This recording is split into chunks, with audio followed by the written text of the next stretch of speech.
আসসালামু আলাইকুম। আজকে আমি আপনাদেরকে কিভাবে খুব চটজলদি আমি আমার বাচ্চার জন্য চিকেন ফ্রাই করে ফেলি সেটাই দেখাবো। তো তার আগে যারা আমার ভিডিওটি দেখছেন তারা প্লিজ আমার চ্যানেলটি সাবস্ক্রাইব করুন, পাশে থাকা বেল বাটনে ক্লিক করুন পরবর্তী সময় আমার ভিডিওটা দেখার জন্য। আপনাদের কাছে এটা আমার রিকোয়েস্ট। তো যাই হোক, আমি প্রথমে আদা গুঁড়া দিয়ে নিচ্ছি। আপনারা চাইলে আদা বাটা এবং রসুন বাটা দুটোই দিতে পারেন, কোনো সমস্যা নেই, বাট আমি আদা গুঁড়া আর আমি রসুনের গুঁড়া দিয়ে দিয়েছি। এখন আমি 2-3 চা চামচের হট টমেটো সস দিব। দেওয়ার পরে এখন আমি সয়া সস দিব। আলাদা করে আমি লবণ দিব না, কিন্তু যদি আপনাদের লবণ না থাকে বা আপনারা সয়া সস দিতে না চান, আপনারা চাইলে কিন্তু লবণও দিতে পারবেন, কোনো সমস্যা নেই। তো আমি সয়া সস ঢেলে দিয়েছি আন্দাজ মতো। এবার আমি এখানে দিয়ে দিব আরেকটু ঝাল হওয়ার জন্য লাল মরিচের গুঁড়া হাফ চা চামচ এবং দিয়ে দিচ্ছি আমি ধনিয়া গুঁড়া। এটা ঝটপট চিকেন ফ্রাই, আমার আর কিচ্ছু প্রয়োজন নাই। আমি এটা দিয়েই ভালো করে এখন হাত দিয়ে মাখিয়ে নিব চারপাশে, এবং আমি যে কেটে কেটে রেখেছিলাম ওই জায়গাগুলোর ভিতরেও আমি হাত দিয়ে ভালো করে মাখিয়ে দিচ্ছি।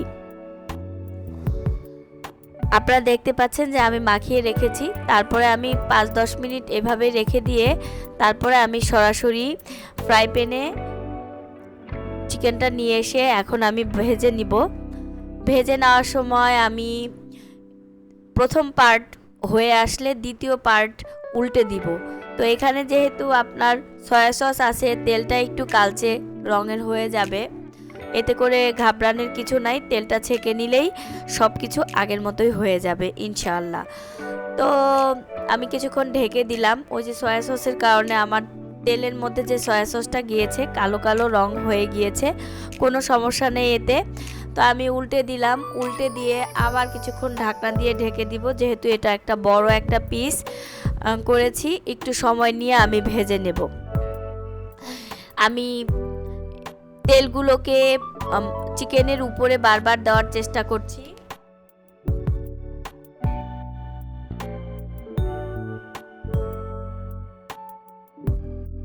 তো যখন আমার ভাজাটা অনেকখানি হয়ে এসেছে, এই পর্যায়ে আমি একটা চামচের সাহায্যে গরম তেলগুলোকে উঠিয়ে চিকেন ফ্রাইয়ের উপরে দিচ্ছি। এতে করে কিন্তু খুব সুন্দর করে ভাজাও হবে এবং উপরের অংশটা কিন্তু ড্রাই হয়ে যাবে না। তো এরকম করে আমি কয়েক মিনিট করতে থাকলাম এবং এভাবে করতে করতে আমার চিকেন ফ্রাইটি হয়ে গেল। তো দর্শক, যারা আমার এই ঝটপট চিকেন ফ্রাইটি দেখেছেন তাদের কেমন লাগলো আমাকে জানাবেন। আপনারা যদি মতামত না দেন, আপনারা যদি লাইক কমেন্টের মাধ্যমে আমাদেরকে অনুপ্রেরণা না দেন, তাহলে আমরা বুঝবো কিভাবে আমাদের কি উন্নতি হচ্ছে কি অবনতি হচ্ছে, বা আপনারা যারা দেখছেন আপনাদের কেমন লাগছে। আপনারাও কিন্তু এভাবে করে চটজলদি করে বাড়িতেই বাচ্চাদের বা মেহমান আসলে বা আপনাদের নিজেদের জন্য খেয়ে ফেলতে পারবেন, কোনো অসুবিধা নেই। এবং খেতে কিন্তু খুবই টেস্টি। এই অল্প মশলা দিয়ে যে এত মজাদার হয়, এটা যারা খেয়েছেন তারা তো জানেনই, আর যারা খান নাই তারা একবার হলেও ট্রাই করবেন এবং আমাকে কমেন্ট বক্সে জানাবেন আপনারা ট্রাই করার পরে আপনাদের কেমন লেগেছে।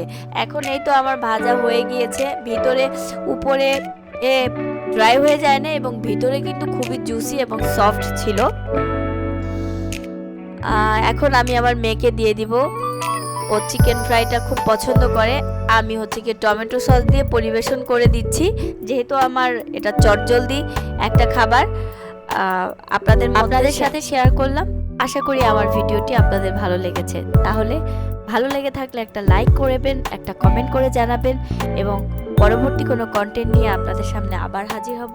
আল্লাহ হাফেজ, আসসালামু আলাইকুম সবাইকে।